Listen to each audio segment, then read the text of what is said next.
Hey guys, I've got Chris here with me. I've known Chris for like almost 20 years. We just had like a 18-year gap between when I knew him in high school and then now knowing him as very much of an adult with a family. So Chris recently, within the last year, became a client and would love to just get to know you, man, and have you share a bit about yourself. So let's start with your stats, like family, kids, a little bit of your background. Tell us about that. Family, been married for, I think, coming up on 16 years. Got 3 kids, ages from 5 to 11, boy, girl, boy. And originally from Denver, Colorado, obviously where we met, now in Dallas, Texas.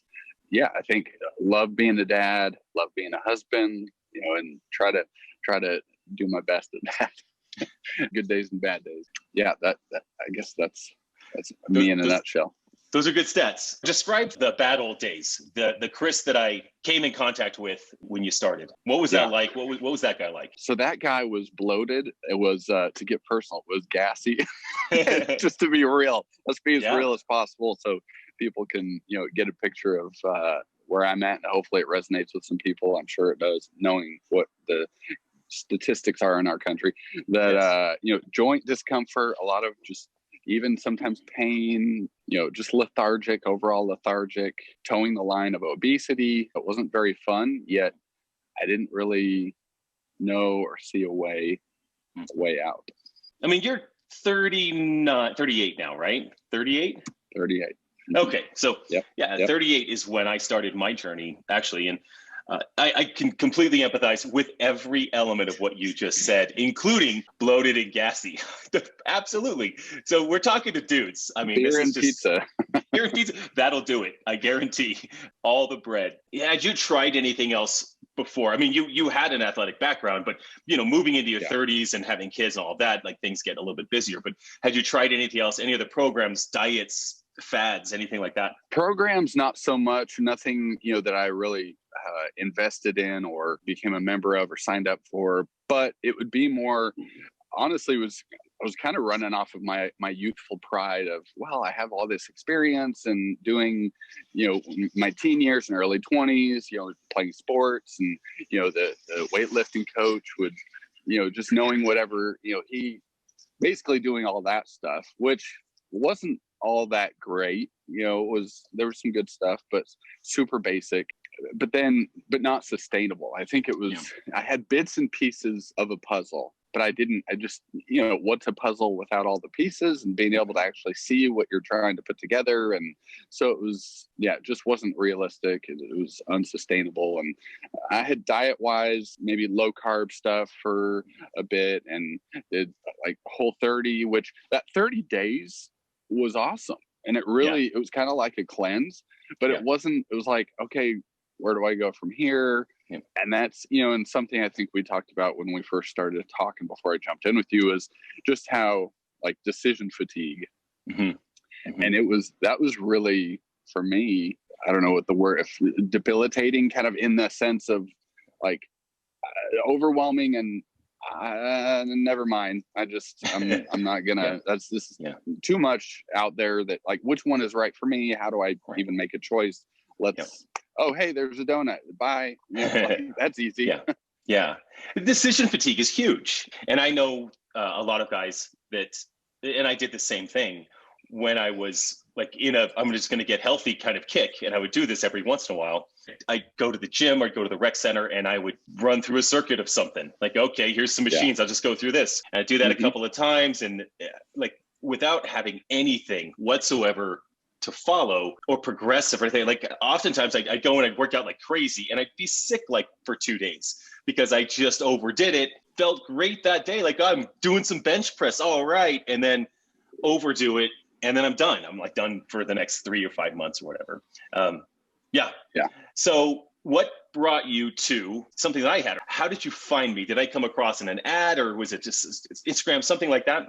Before I say actually how I found you, I kind of the motivator for was like, okay, the final straw, I have to do something that is set up. I need to have boxes to check, have it, but at the same time thought like, well, that's gonna, like, I don't know, that's gonna be just this enormous, investment of, just crazy, just like, I don't know, it just felt impossible. But I was like, I got to do something. So, and that day was when I had a bad back injury year and a half ago, and and it was like we've talked about before, it was unfortunately not like wrestling a bear on a camping trip, cool story or something, jumping out of a plane. It was playing freeze tag with my little kids in the backyard. It's like, very dangerous. All things, very dangerous. I was giving it my all, but obviously I didn't have much to give. And so that just turning the corner, and all of a sudden I felt my back tweak, and I've had little back injuries in the past playing sports, but this one I could tell I was like, oh crap. Were you literally down on the ground, down on the ground immediately kind of thing? Immediately down on, like, yes. And I dropped to one knee. It was just like, oh, what? Just bent over and couldn't, just everything in me almost felt like paralyzed. Like, am I going to be able to like stand up from this? And, kids are out there, they can't help me physically, like get me in. So I just, with everything else I had left in me, walked inside, laid down, got ice, just figured out, trying to just relax and get things to chill out. So then went to a spine doctor, got assessed on what he saw, and he prescribed either surgery or PT. And I was like, I'm going to go PT.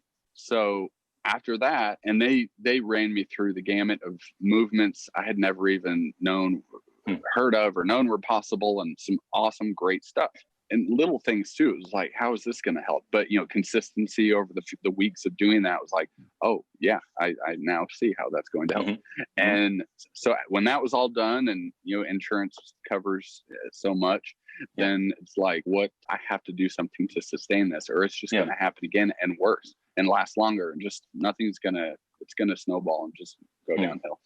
Yeah. So now that brings me to, obviously our relationship, that knowing you from the past, but also more so specifically to the fitness aspect, just over the years, even in the past, as you've mentioned before with your photography and kind of Instagram stuff, that, my wife and I would love to look at your stuff and your work and just enjoy your creativity there.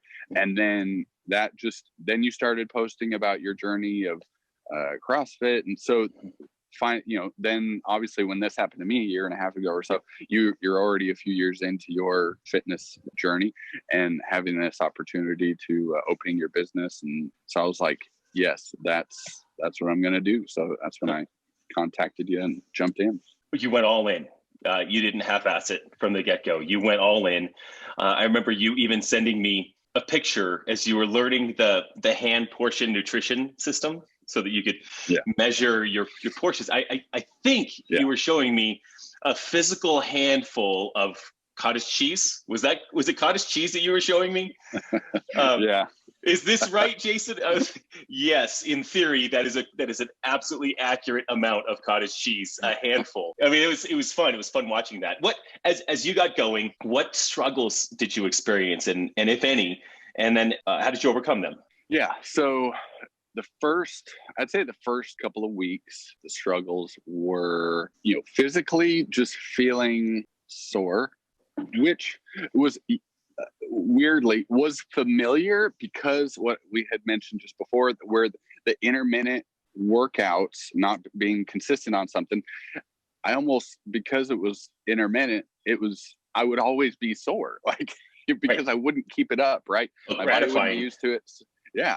So it was like, okay, I know I'm going to be sore. And even as a youth, working out consistently, then I was still sore. So it was like this, okay, I know the difference between injury and pain, but this is still, and as you get older, it's like, do I really want to deal with this? Like, just being stubborn in your ways or whatever. That I'm like, this is. But I was like, no, I'm gonna, I've committed, invested, so let's push through. I know this is, there's soreness is like this now, but then will never fully disappear, but it will be more doable.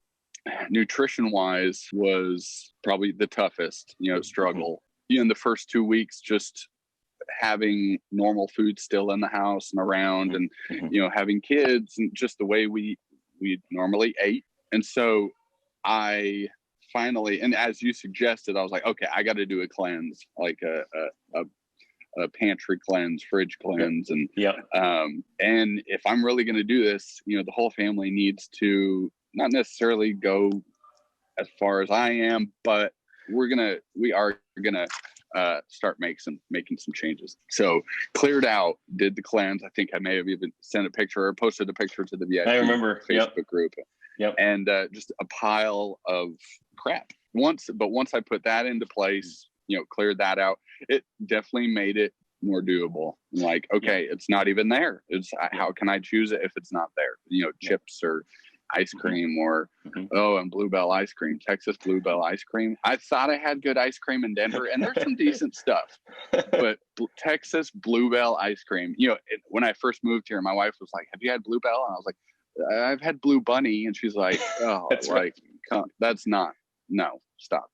It's weird now, not weird, but weird to me at the time. And just the slow progression of losing taste for all of that, gaining just a new, almost my palate was like cleansed.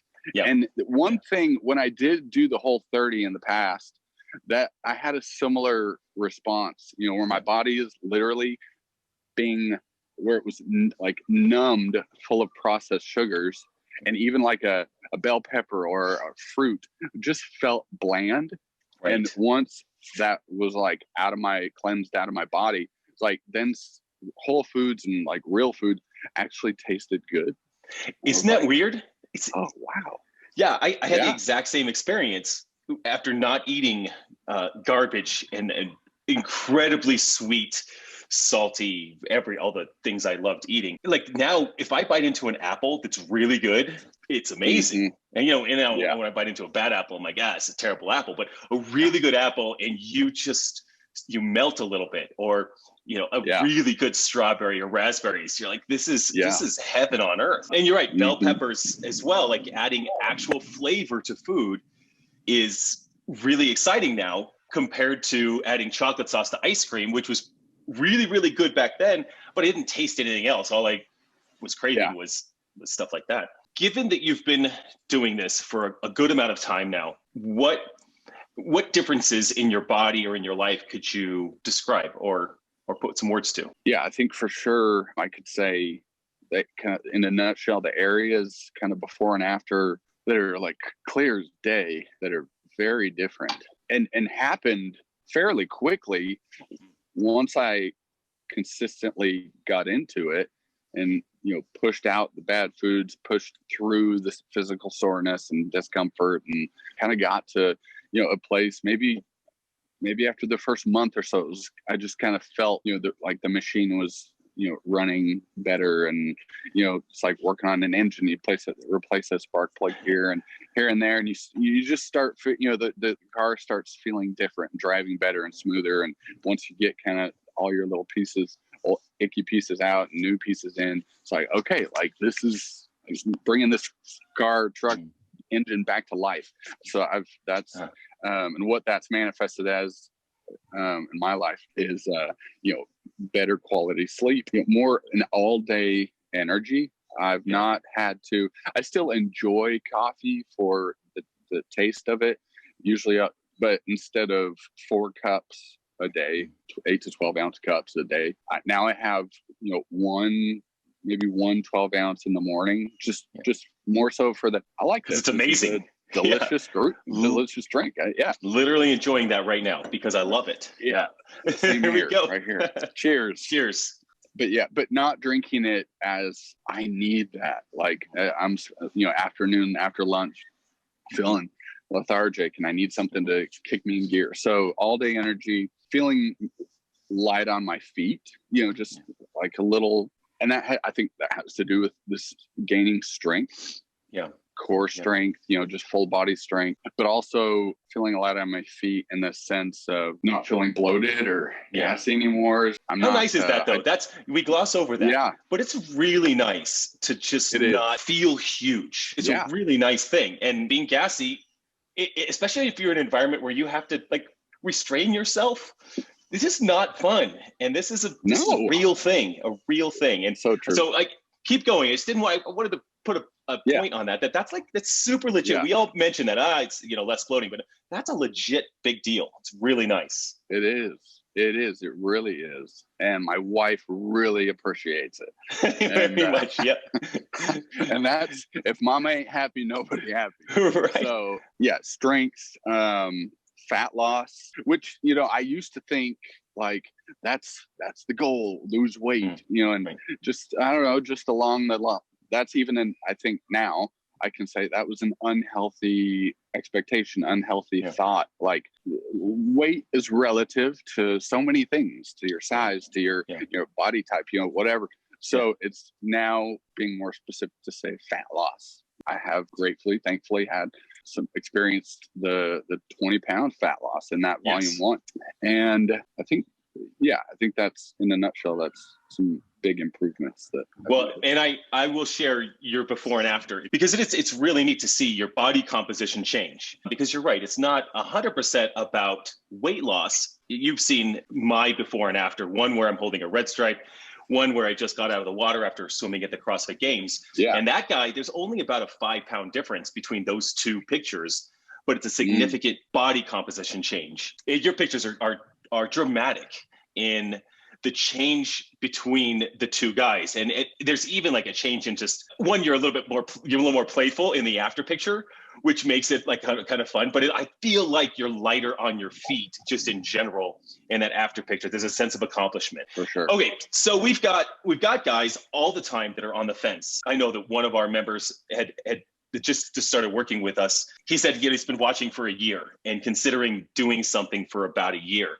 That's a long runway, a long waiting period. What advice can you give them to help nudge them towards their own fitness journey? Yeah, I'd say don't make a mountain out of a molehill, making it more complex than it needs to be. Literally take one step towards, even if it's something, doesn't have to necessarily be the 12-week intensive at first. It could be the dad bod challenge. It could be, just one section of life. I think you've shared this, plenty in different platforms, that expecting, I think this is what I did before, is I expected to go almost cold turkey on everything: nutrition, sleep, weight, workouts, and therefore, up until this last year, like, look where that got me, so it's nowhere, and worse, in a bad place. So take one step at a time, and then don't give up. I think we all in the VIP group could attest to, and just in my own life, whether it's this fitness or marriage or just friendship, that hard times, good times, that the better together, having people to do it with is like, game changer. Just big time game changer. Yeah. And that's, you've mentioned the VIP group, and that is our VIP Facebook group. This is something that you've been super involved in, like from the get-go. And the group has definitely taken on a life of its own. I don't have to stoke any fires in the group. It's literally a group of men supporting each other on the good days, which is super cool. And people can cheer each other on the good days. And on the bad days, literally just post in the group, like, didn't want to work out today and I'm really struggling, or, I'm and the group coming around and supporting every person. Or I think about last week, we had someone new that started a 12-week intensive. He jumped in and I was about to introduce him in the group. He had already introduced himself, which is perfect. And there's like 10 comments within an hour supporting this guy. He's like, okay, I love this already. He literally hasn't lifted his finger, but he's got this group of guys. And I think that's such a huge point of just not being alone in this. We don't have to hide. We don't have to bury our heads in the sand. We don't have to hide our weaknesses. We're all just a bunch of dads trying to figure this shit out the sustainable way. If you have trip and fall along the way, but it's also funny in the Facebook group that there's a lot of silent watchers in the Facebook group. There's a core group of guys that are posted. They're just in there all the time, a lot of interaction. But then every once in a while, someone will pop up and say, hey, I've been watching the group for a number of months. I just want to say hello and I love you guys. You're super supportive. I'm out. Because that's all they're going to say.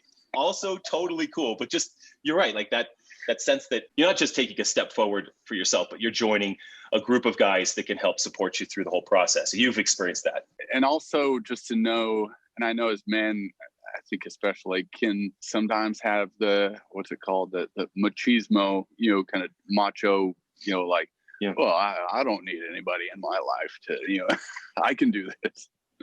Well, okay, see how far that gets you, or look back and see how far that's gotten you, or just know that, it's one form of community in our lives that is going to just help you get better in an area that you need help in. And and I needed help in it. And I didn't, when I first started, I didn't, again, being new to all of it, and even knowing the Facebook group was there, I didn't know what to expect. But then once I jumped into it, it was like, okay, this is, just, if you've ever been a part of a sports team, if you've ever been a part of, you think of even your own family, like you guys, you help each other, you help each other move, you help each other do this, do that, sports teams, there's not just one position, there's 11 positions for a reason. Right. You each have a specific job and you help each other get the job done. And one last quote that I've heard lately that I also appreciate, that I think runs through our Facebook group, is Charlie Munger. He said, you can't live a successful life without doing some difficult things that go wrong. You're going to mess up, even if you're trying your best. You're gonna, that's okay. You're not alone in that. Keep at it, get back up. The worst workout is the one you don't have. And so even if you're doing a half of a workout, because that's all the time you have, do it. Great. Right. Man, that is a fantastic quote and advice to end on. I appreciate you, Chris. I appreciate reconnecting with you, having gotten to spend some time with you in person a couple months ago, as well as rekindle a friendship. This has been really good. So thank you. Yeah, man. Thank you so much. Appreciate it. All right, guys, that wraps up our interview with Chris. If you enjoyed this kind of content, please be sure to like and subscribe below, and we'll see you back here next time.